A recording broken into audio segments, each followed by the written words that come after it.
الحمد لله وحده والصلاة والسلام على من لا نبي بعده أما بعد فأعوذ بالله من الشيطان الرجيم بسم الله الرحمن الرحيم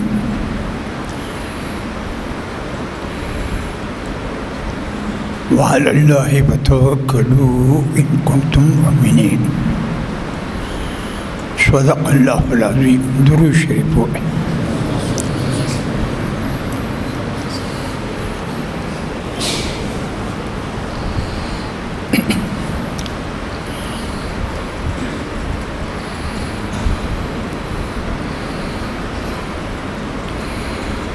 بزرگوار کرام،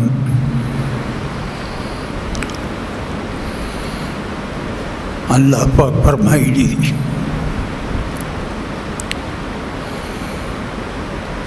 وعلى الله فتوكلوا إن كنتم مؤمنين. فخذ اعتمادك فخذ توکلك پاللہ بھروسہ کے ان کنتم مؤمنین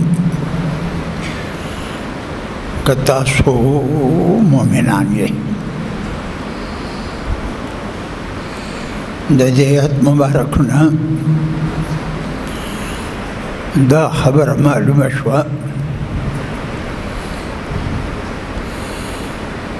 چه توکل علی اللہ مقتضا دا ایمان دا. ایمان دا دی خبر مقتضی دی چه دا مسلمان با خدای پا طولو مسئلو کی بھروسہ کئی، اعتماد با پا یو خدای باندھ کئی. دا توکل چه دی خپلو بچو دا خو دل پکار دی چه بچیا پا خدای اعتمادو کا پا اللہ اعتمادو کا طول مسئلے با خدای پاک آوالی کی. کت کامل مسلمانی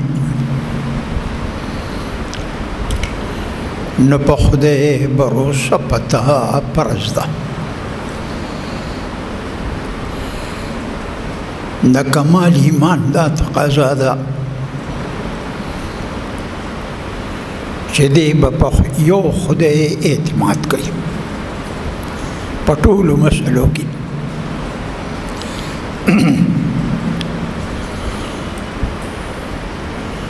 چہر ایمان کاملی نو بس دی با بھروسہ پٹول مسئلوں کی پالا کئی.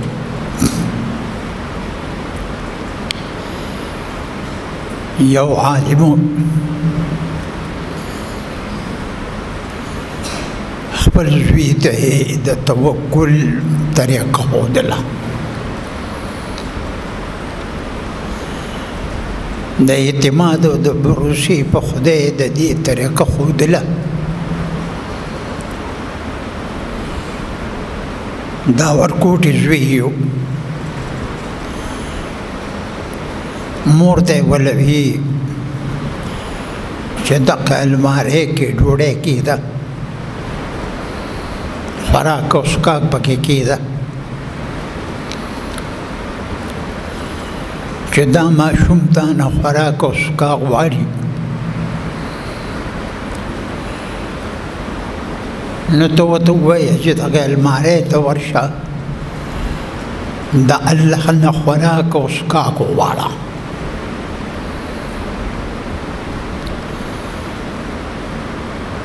خوراک او څښاک ته خدای نه وغواړه، دغه المارۍ ته ورشه، هغې کې خوراک او څښاک کېښودلي وو. د المارۍ د لر کولو نه مخکې به ده ووي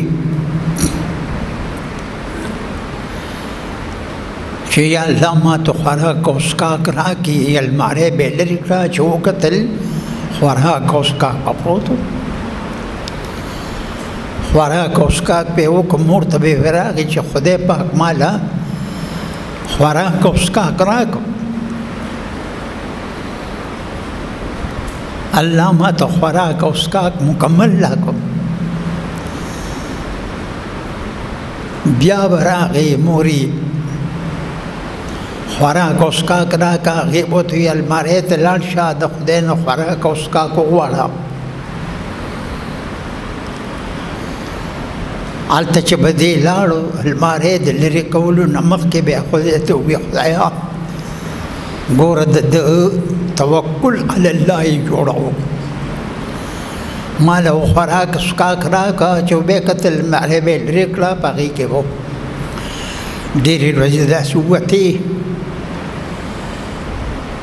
دې مولوي صاحب خپل ټبر ته ووایي وی اوس ورته په دې المارۍ کې خوراک مږده چې خوراک ورته کښېنه دي او بس هغه لږ عادت جوړ شو. بس المارۍ ته به راغی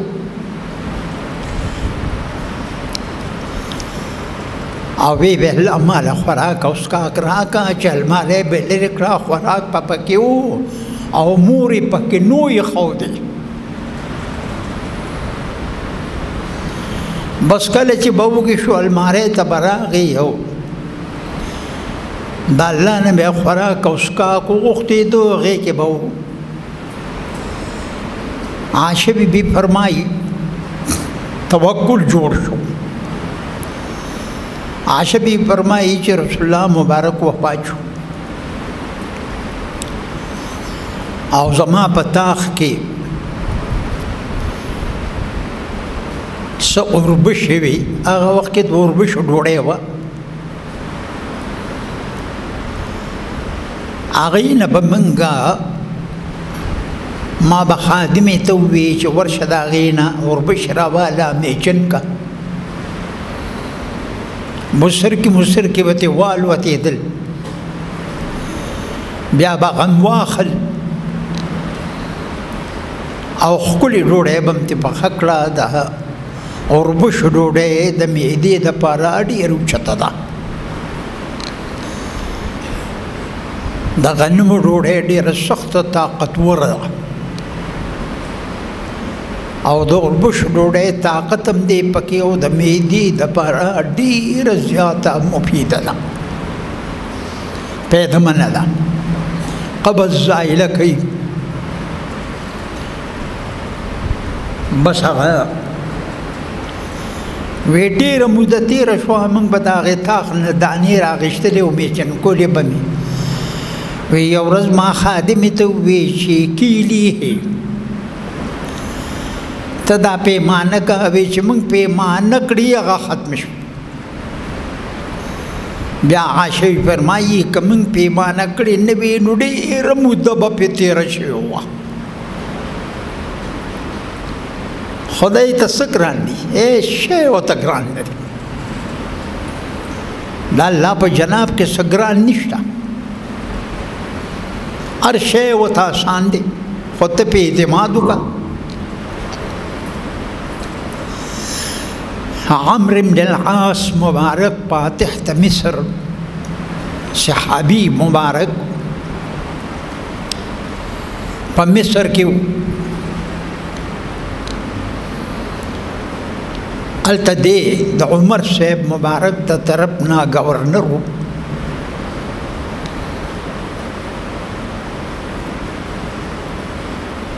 دریای مصر بند شو، اوبه یې ودرولې. هغه وخت کې دا قانون و چې کله به د اوبه ودرولي نو د مصر خلکو به یو پیغله جنۍ چې غیر شادي شده به وه، هغې ته به یې د ناوې جامې واغوستې، د ناوې جامې به یې ورته واغوستولې، کالي به یې ورته واغوستول، سترګې به ولا تورې کړې او ناوې به کړه او بیا به دریاب ته وغورځوله، دریاب به روان شو.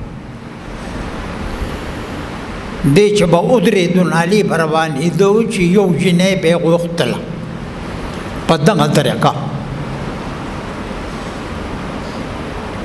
او په دغه ځای کې عمرو بن العاص مبارک دی د لویو خلکو خبرې دي هغه دریاب ودرېدو بس خلک رالل چې صاحبه دا دریاب ولاړ دی او دې دریاب ته به مونږه جنې وغورځوله، دې به روانېدو. وې دا خو په شریعت کې ټیک نه ده، جنې دریاب ته غورځول او هغه پکې لو کول چې دا به وغورځېده دریاب به پرې راغی، هغه غریبه به یې لو کړه. وې دا خو په اسلام کې ټیک نه دی، وار وکئ، لږ صبر وکئ. زه خپل امیر المؤمنین ته پیغام د دې خبرې لیږم، عمر فاروق مبارک ته پیغام یې چې ولیکه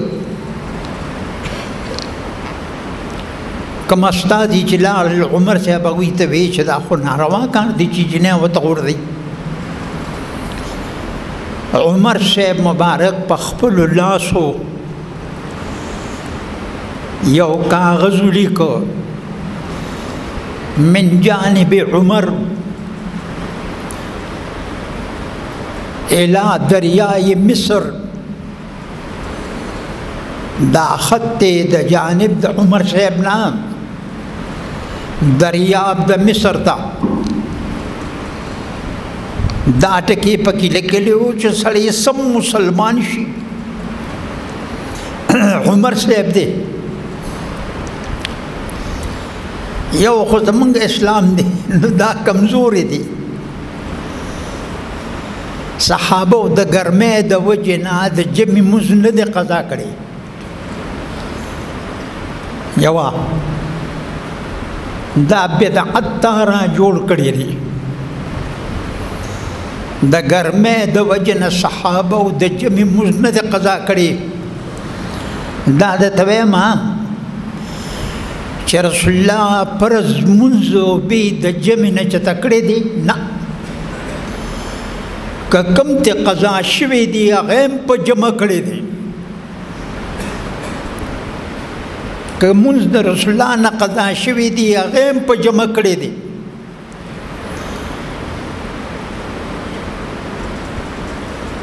هغه مونځ چې په جمع به قضا شو د جمعې به لاړ رسول الله به پې بله جمع کوله، قضا به شو. جنگ خندق کې د خندق خلکو رسول الله ډېر تنګ کو، د ماسپښین مونځ قضا شو، مازدیګر قضا شو، د ماسخوتن قضا شو، ماښام قضا شو، د ماسخوتن وروسته شو د خپل وخت نه. پیغمبر علیه السلام چې کله فارغ شو نو اذان او اقامت شو، لا ولې د ماسپښین مونځ په جمع وکړو، بیا یې د مازدیګر مونځ په جمع وکړو، بیا یې د ماښام په جمع وکړو، بیا یې د ماسخوتن په جمع وکړو. فرض مونځ بې جمع رسول الله نه دی کړی، ته د ګرمۍ د وجې نه جمع پرېږدي، تا ته به قبر کې پته ولګي. بعضې کسانو دین د ځانه جوړ کړی دی، دی د دین تابع نه دی، دین د ده ته دلته کسان شته. زه دلته یو ګنټه مخکې راځم، ټول خلک راغلي تعجب کوي، په ګرمۍ کې غریبانان ناست دي. زه چې راشم پکې مکې ولګو، ټول د جمع سره مونځ کوي. که سخت باران و نو بیا که د کور کې مونځ کو پروا نه لري، خو د ګرمۍ د وجې نه صحابو د ګرمۍ د وجې نه د یخنۍ ځای ته چې ته هجرت نه دی کړی دا ته نشي ښودلی چې صحابه د ګرمۍ د وجې نه د یخنۍ ځای ته چې ته تلي دي تا ته به یې په قبر کې پته ولګي د قبر لویه زندګي ده په زرګونو کالو به په دې قبر کې پروت یې هلته به څه کوې دا څنګه مسلمان یې چې کارونه د اغیار کوي کر کوي د غنو او تمه د ګلزار کوي این چی مانا دارد صحابو خدا کار نه دی کړی رسول الله مبارک خدا کار نه دی کړی موږ خو یو لویه مسله ده جنگ تبوک کی جناب رسول الله په جمع ولاړو یو سړی مخکې تیر شو رسول الله خیری نه دی کړی خو دې سړي ته خیری وکړي هغه سړی په حق ځای شل شو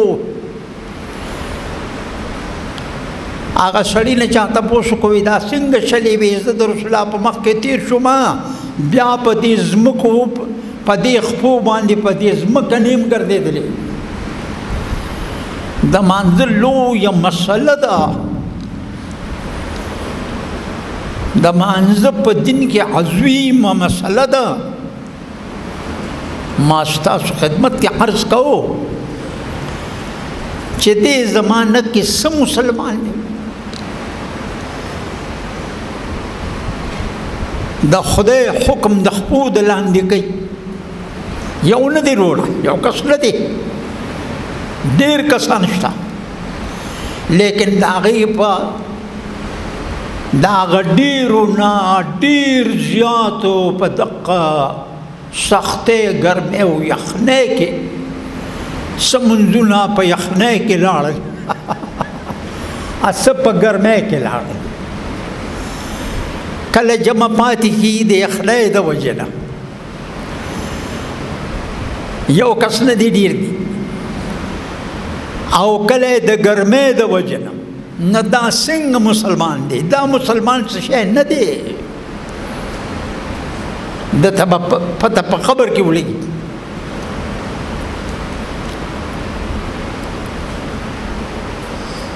ما ستاسو خدمت کې عرض کوو چې عمر صاحب خط ولیږو بس فاتح ته مصر عمرو بن العاص اعلان وکړو چې زما خط راغلی دی د امیر المؤمنین د طرف نه دا خط په زه دریاب ته غورځوم او دې به روانېږي پې د جنۍ د غورځولو نه خلکو خندل چې دا لا بیا بس روان شو خلک مو پسې روان شو هغه خلکو وروستو خندل خندا یې کوله چې د دې وجې نه به څنګه دریاب روان شي هغه دریاب ته دا لیکلي وو ای دریابه که ته په خپل طاقت روانې نو بنشه چې روان نشي زمونږ رازق الله دی او که خدای روان کړي نو بې د شرط روان شه چې خط یې وغورځو خلکو خندل ټوقې باز کولي چې خط یې وغورځو دریاب روان شو تاسو ته ووایم څه د پاسه څوارلس سوه کاله وشو چې اوسه پورې روان دی بیا درته وایم چې تر قیامت ورځې پورې به بیا ونه درېږي د عمر صاحب دومره خط ما ستاسو خدمت کې عرض کوو چې موږ وروره برابر نه یو زمونږ توکل په خدای برابر نه دی ګنې ټولې مسلې به الله حل کړي دا یو څو خبرې ما وکړې الله دې موږ او تاسو ته لا اول ما ته بیا تاسو ته د کامل عمل توفیق را نصیب کړي خبره لږه عمل پې ډېر پکار دی صلی الله سنت کوي په اعتماد